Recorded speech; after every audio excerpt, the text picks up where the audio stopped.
In this video, I'm about to show you how to easily learn Swahili in Memrise.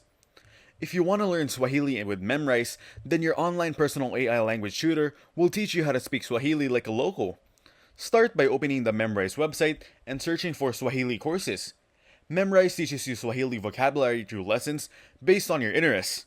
It finds you thousands of authentic video lessons to learn Swahili, featuring the exact words you just learned.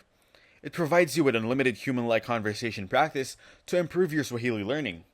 Start with the basics and focus on learning simple words, phrases, and essential grammar rules. Memrise includes audio clips of native speakers, so make sure to listen carefully and repeat the words to improve pronunciation.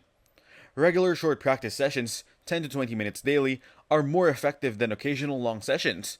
You can also join the Memrise community to discuss Swahili topics, get tips, and stay motivated. While Memrise offers audio clips of native speakers, it lacks interactive speaking exercises. The app focuses heavily on vocabulary drills, but there is little emphasis on engaging in full conversations, which is key for fluency in Swahili.